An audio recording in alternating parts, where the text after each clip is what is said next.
ભુજમાં લુડિયામાં ટ્રકમાં આગ લાગી ગઈ। ઘાસ ભરેલી ટ્રકમાં અચાનક આગ લાગતા ટ્રક બળીને ખાખ થઈ ગયો। લુડિયા બસ સ્ટોપ નજીક આ બનાવ બન્યો હતો। ભુજના લુડિયા બસ સ્ટોપ પાસે તસવીરોમાં જોઈ શકો છો કે આખો ટ્રક આગના હવાલે થઈ ગયો। આ ટ્રકમાં ઘાસ ભરેલો હતો। આ ઘાસચારો ભરેલો ટ્રક અચાનક સળગી ગયો અને ધીરે ધીરે આખો ટ્રક આગના હવાલે થઈ ગયો।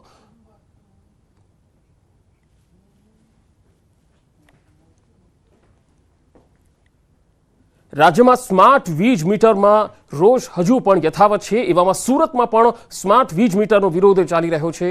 સુરતના પૂણા ગામ વિસ્તારમાં લોકો દ્વારા સ્માર્ટ વીજ મીટરનો વિરોધ કરવામાં આવ્યો। સાથે જ સોસાયટીમાં સ્માર્ટ વીજ મીટર નહીં લગાડવામાં દેવામાં આવે એવી સ્પષ્ટ ચીમકી પણ આપી દેવાઈ।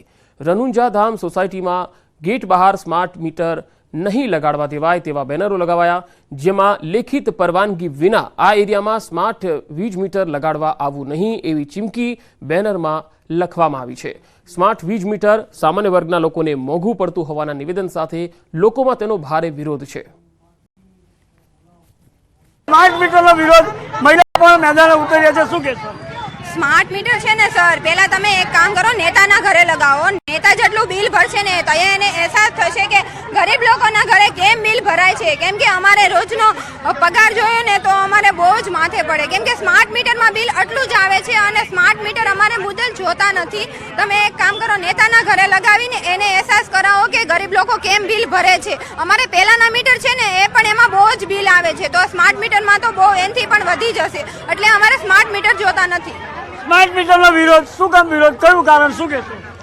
એમાં એવું છે, આ મીટરમાં અમને કોઈ તકલીફ જ નથી અને અમે ટાઈમે બિલ ભરીએ છીએ, તો અમને સ્માર્ટ મીટર હું કામ આપવા જોઈએ? અને એને એ લોકોને સ્માર્ટ મીટર મૂકવા જ છે તો પહેલા મોટા ઉદ્યોગપતિને મૂકો। પહેલા ચોરી કરે છે, મોટા મોટા ઉદ્યોગો ચલાવે છે, ત્યાં સ્માર્ટ મીટર મુકાવો જે લોકો ચોરી કરે છે એને। અને પ્લસ બીજું કે આ લોકોએ પહેલા બી કીધેલું કે ગેસના બાટલાના ભાવ વધશે પણ તમને સબસિડી મળશે, છતાં આ લોકોએ સબસિડી થોડા દિવસ આપેલી, થોડા મહિના કંઈ, અને હવે બંધ કરી દીધી છે અને ભાવ બાટલાનો એનો જ રાખ્યો છે। તો અમને શું ભરોસો કે આ લોકો સ્માર્ટ મીટર અમને આપશે અને બિલ ઓછું આવશે એમ? અને અમારે આગળ કદાચ કામ કરીએ પછી પૈસા આવે ત્યારે અમે રિચાર્જ કરાવીએ ત્યારે અમારે લાઇટ બિલ આવે, કદાચ અમે 1-2 દિવસ અમારે આગળ પૈસા વહેલા મોડા આવ્યા તો અમે તો અમારા છોકરા કઈ રીતે રહીએ કે લાઇટ વગરના? તો એ તકલીફ થાય ને, તો પેલા મોટા માણસોનું જોવો પછી ગરીબોની પાસે આવો। સ્થાનિકો પણ જણાવી રહ્યા છે ક્યાંક ને ક્યાંક સરકાર દ્વારા જે આ જે દક્ષિણ ગુજરાત વીજ કંપની દ્વારા જે સ્માર્ટ મીટરો મૂકવા બાબતનો વિરોધ પૂણા ગામ ખાતે હાલ યથાવત જોવા મળ્યો છે। ઘણા દિવસોથી સ્થાનિકો અહીંયા આંદોલન કરી રહ્યા છે અને વાંધા અરજી પણ આપી દીધી છે અને સાથે સાથે આવનાર સમયની અંદર જલ્લત કાર્યક્રમોની પણ ચીમકી ઉચ્ચારી છે અને ખાસ કરીને લોકોનો સ્માર્ટ મીટરનો વિરોધ એ છે કે જો પૈસા ના આવે રિચાર્જ ના કરાવીએ તો પછી આ અમારા બાળકોના, અમારા પરિવારનું શું?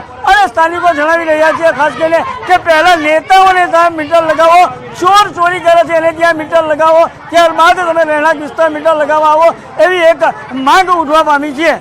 કેમેરામેન ભરત બ્રહ્મભટ્ટ સાથે કેતન પટેલ, ન્યૂઝ 18 ગુજરાતી, સુરત। અમદાવાદના શારદાબેન હોસ્પિટલમાં 2 બાળકોના મોત ગરમીના કારણે નવજાત બાળકોના મોત થયાની ઘટના 13 અને 10 દિવસના આ બાળકોના મોતથી અરેરાટી વ્યાપી ગઈ છે। અમદાવાદના શારદાબેન હોસ્પિટલમાં 2 બાળકોના મૃત્યુ થઈ ગયા।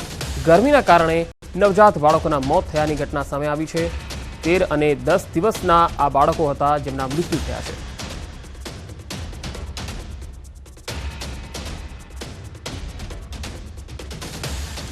ગીર સોમનાથના વેરાવળમાં વૃદ્ધ મહિલા પર પાડોશીએ તીક્ષ્ણ હથિયારોથી હુમલો કર્યો। કામવાળી મહિલા નોકરી છોડીને જતી રહેવાની બાબતે પાડોશીઓને વાત કરતા પાડોશીઓએ ધમકી આપી ઢોર માર માર્યો। સમગ્ર મામલે હાલ પોલીસ ફરિયાદ થઈ છે। વૃદ્ધ મહિલા જૂનાગઢ હોસ્પિટલ ખાતે સારવાર લઈ રહી છે। મુન્ની પંદાડિયા સમસુ એ 5 જણાએ મને પાઇપેથી ને ચાકુ મારા પેટમાં ઘુસાવા, મારે હાથમાં અહીંયા બચાવ ગઈ તો હાથમાં ચાકુ લાગી ગઈ। સમાચારોનો પ્રવાહ લગાતાર જારી રહેશે। હાલ રોકાઈશું એક બ્રેક માટે।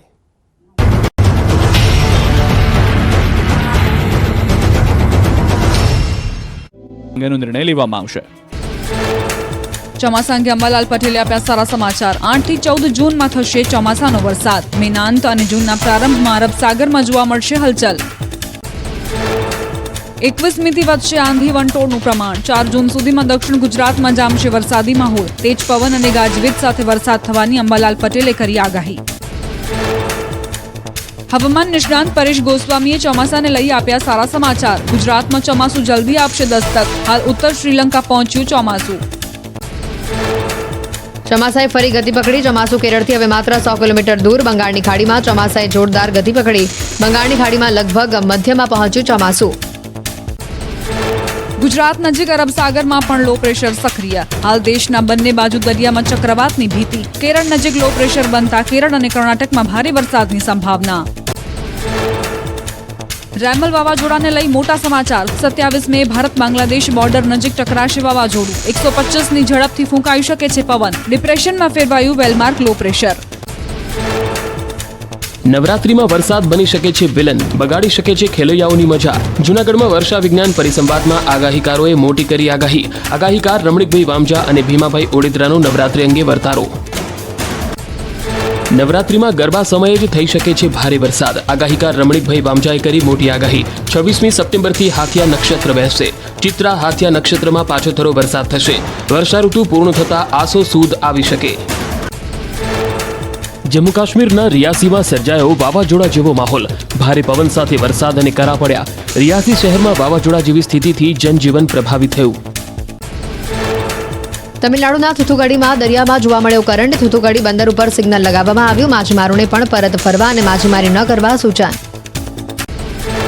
કેરળના કાસરગોડમાં ભારે વરસાદ નીલેશ્વરમ નજીક થાયકડુપુરમમાં વરસાદથી ભારે નુકસાન ભારે પવનના કારણે અનેક બોટને થયું નુકસાન કેરળના તિરુવનંતપુરમમાં ભારે વરસાદથી જળાશયો છલકાયા નદીઓમાં પાણીના સ્તરમાં વધારો થયો સતત વરસાદથી જનજીવન થયું પ્રભાવિત કેરળમાં ભારે વરસાદ પડતા 7 લોકોના મોત મોસમના પહેલા વરસાદમાં જ તબાહીના દ્રશ્યો સામે આવ્યા અનેક વિસ્તારોમાં વરસાદી પાણી ભરાતા જળબંબાકાર જમ્મુ કાશ્મીરના ઉધમપુરમાં જામ્યો વરસાદી માહોલ અનેક વિસ્તારોમાં ભારે પવન સાથે પડ્યો ધોધમાર વરસાદ રસ્તા પર ફરી વળ્યા વરસાદી પાણી આસામના દિબ્રુગઢમાં જામ્યો વરસાદી માહોલ પવન સાથે ધીમી ધારે પડેલા વરસાદથી વાતાવરણમાં ઠંડક પ્રસરી લોકોને કાળઝાળ ગરમીથી મળી આંશિક રાહત દ્વારકાના શિવરાજપુર બીચ પર નાહવા અને વોટર સ્પોર્ટ્સ એક્ટિવિટી પર પ્રતિબંધ મુકાયો 4 જૂનથી 2 ઓગસ્ટ સુધી પ્રતિબંધ ચોમાસામાં દરિયો તોફાની બનવાની શક્યતાઓના પગલે જિલ્લા મેજિસ્ટ્રેટ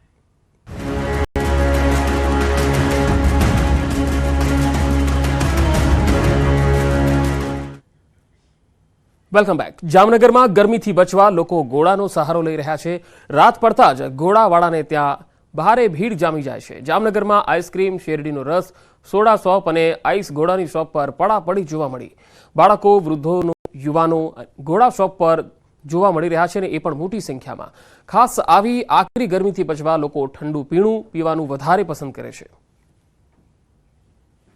ઉનાળાની ગરમી વચ્ચે સૌરાષ્ટ્રમાં પણ ગુજરાતની માફક લોકો છે તે કાળઝાળ ગરમીનો અહેસાસ કરી રહ્યા છે ત્યારે મોડી રાત્રે જામનગરીઓ ખાણીપીણીના શોખીન હોય છે ને ખાસ ગોલાની લિજ્જત માણવા નીકળે છે જે પ્રકારના દ્રશ્યો આપ જોઈ રહ્યા છો જામનગરના મહિલા કોલેજ પાસેનો આ જે ગોલા સેન્ટર છે ત્યાં લોકો છે તે કતારો લગાવીને ઊભા છે ખાસ કરીને ગરમીની આ સિઝનમાં ગોલા ખાવા માટે મોડી રાતના નીકળતા હોય છે આખો દિવસ ઘરમાં હોય અને બફારો પણ એકદમ હોય છે દિવસ દરમિયાન ખૂબ જ ગરમી હોય છે તો રાતે ઠંડુ વાતાવરણમાં મજા આવે છે ગોલા ખાવાની ટાઈમ સ્પેન્ડ કરી એન્જોય થાય છે અને ઠંડક મળે છે ગોલો ખાઈને ને રાતના ઠંડા પવનમાં ખૂબ જ મજા આવે છે ફેમિલી સાથે ગોલાઓ ખાઈ રહ્યા છે નાના નાના ભૂલકાઓ પણ છે શું કહેશો કેવી ગરમી છે અત્યારે ગરમી તો જોરદાર છે ઘરે રહી છીએ ત્યારે લીંબુ શરબત પીયા રાખી છીએ અને બહાર નીકળવાનું મન પણ નથી થતું અને અત્યારે રાતના ગયા હોય તો ગોલા ખાવાનું મન થાય છે એવું બપોરે 12 થી 4 તો એવું જ મન થાય કે ઘરમાં સૂતા જઈએ અને રાત થઈને ગોલા ખાવાનું બહુ મન થાય રાત થઈને ગોલા ખાવાનું મન થાય શું કહેશો જામનગરીઓ આમ પણ ખાવા પીવાના શોખીન અને અત્યારે ગોલા હા જામનગરમાં શોખીન પણ અત્યારે તો ફરજિયાત કંઈક આવું ઠંડી વસ્તુ ખાવા આઈસ્ક્રીમ છે ગોલા છે એવું ખાવાનું મન થાય જ જેથી કરીને આપણે સાંજે થોડુંક શરીરનું તાપમાન પણ કંઈક જાળવી શકાય બેન અત્યારે કેવો તડકો છે અત્યારે ગોલા પણ ખવડાવો છો નાના બાળક અત્યારે ગરમી બહુ છે એટલે બાળકોને પોતાને જ મન થાય છે ખાવાનું. આપણે કંટ્રોલ કરી તો પણ એ કંટ્રોલ ન કરી શકે. આપણાને જોવે એટલે ઈ પોતે આ સામેથી લઈ જ લે. આપણે રોકી તો પણ એ ન રોકી શકે પોતાને. ક્યાંક ને ક્યાંક ગરમીથી આંશિક રાહત મેળવવાનો પ્રયત્ન કરે છે. દિવસ દરમિયાન લીંબુ શરબત અને ઠંડા પીણાનો સહારો લેતા જામનગરીઓ મોડી રાત્રે ગોલા ખાતા પણ જોવા મળી રહ્યા છે. કિંજલ કારસરિયા, ન્યૂઝ 18 ગુજરાતી, જામનગર. તો જામનગરમાં અનેક વિસ્તારોની અંદર ગોળા શોપ આવેલી છે જ્યાં આવા ગોળાઓ વેચાતા હોય છે અને મોટી સંખ્યામાં લોકો રાત્રે ખાસ ગોળા ખાવા માટે આવે છે. હાલ સમગ્ર ગુજરાતમાં જે પ્રકારે ગરમીનો પ્રકોપ વધ્યો છે ત્યારે ભર ઉનાળે લોકો આંશિક રાહત મેળવવા માટે મોડી રાત્રે ઘરની બહાર નીકળે છે અને ક્યાંક ને ક્યાંક ગોલાની દુકાનોએ કતારો લાગેલી જોવા મળે છે. જે પ્રકારના દ્રશ્ય આપ જોઈ રહ્યા છો, જામનગર શહેરના જે આ ગોલાના વિક્રેતાઓ છે તેમને ત્યાં હાલ ગોલા બનાવવામાં આવી રહ્યા છે અને લોકો છે તે પણ મોટી સંખ્યામાં અહીં ગોલા લેવા માટે ઊભા છે. બહુ જ ગરમી છે, આનાથી ઠંડક મળે છે ગોલાથી. લઈ રહ્યા છે અહીં અન્ય ગોલાના વિક્રેતા છે, એમની સાથે પણ વાત કરીશું. જે પ્રકારે આપ દ્રશ્ય જોઈ રહ્યા છો, હાલ ગોલા બનાવવામાં આવી રહી છે. શું કહેશો, કેવો માહોલ છે? અત્યારે ગરમી પણ ફૂલ છે. હા સાહેબ, અત્યારે ગરમી પણ બહુ જ છે અને ગ્રાહક લોકોના અત્યારે ભીડ પણ વધારે છે. બધા ગ્રાહક લોકો ઠંડક મેળવવા માટે અત્યારે આવેલા છે. ઠંડક મેળવવા માટે ગોલાનો સ્વાદ માણી રહ્યા છે. ખાસ કરીને અન્ય પણ ગ્રાહકો છે, એમની સાથે વાત કરીશું. શું કહેશો, કેવી ગરમી છે અત્યારે? બહુ વધારે ગરમી છે અને એની માટે રાહત મેળવવા માટે. તો હવે ગરમીમાં બરફ, ગોળા અને ઠંડા પાણીનો ઉપયોગ પડી શકે છે ભારે. જી હા, શરબતમાં સેકરીન હોય તો ગળામાં ખરાશ થઈ શકે છે. ગોળા માટે વપરાતું પાણી દૂષિત હોય તો કમળો કે ટાઇફોઇડ થઈ શકે છે. શેરડીના રસ અને આઈસ્ક્રીમની જગ્યા દૂષિત હોય તો વ્યક્તિ બીમાર પણ થઈ શકે છે.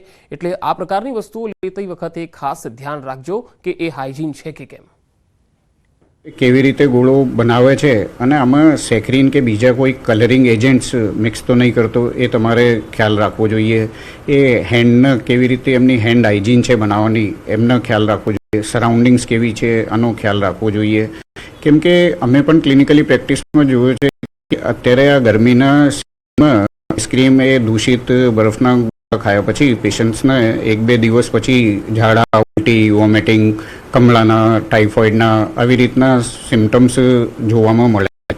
તો એટલે બને ત્યાં પોસિબલ હોય તો એ નિયમિત પ્રમાણમાં ઓફ એન્ડ ઓન કે તો 4-5 દિવસમાં એકવાર ઘરનો તમે આઈસ્ક્રીમ કે ઘરની કોઈ બરફ બનાવીને લેવો તો એ તમારે સ્વાસ્થ્ય માટે સારું. તો આ બુલેટિન